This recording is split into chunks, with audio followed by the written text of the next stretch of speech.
No, I was angry.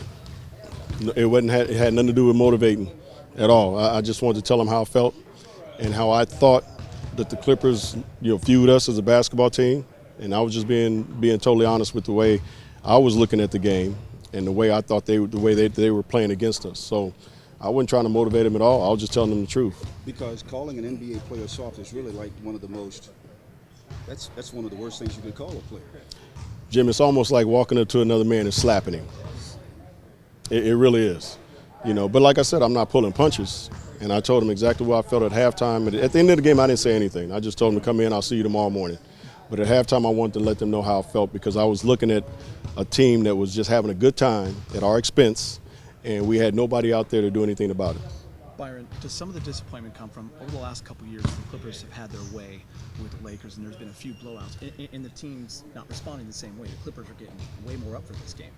Yeah, I mean, yeah, they are getting much more up for the game. Like you said, they think of this as a rivalry, and we don't, and I don't think we should, to be honest with you. But we still should come and compete, at a very high level. You got to match the intensity level that they bring every single night, at least against us. And we didn't do that at all last night, and that was disheartening for me. When you look at the video, does a soft assessment still?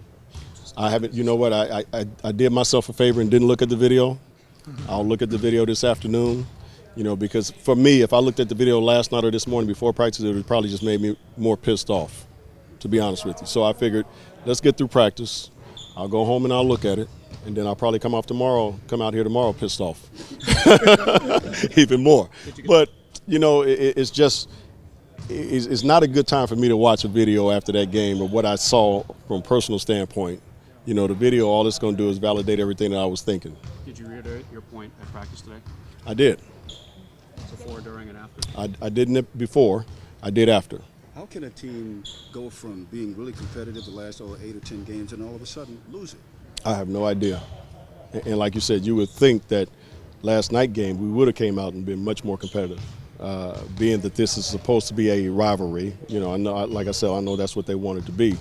But like I said last night, you can't have a rivalry unless you have two teams that are competing at a very high level for very big stakes. And we're not there yet. We still got a little ways to go. And that team is obviously there. But you can't, there's no way you don't get up for that game. There's just no way.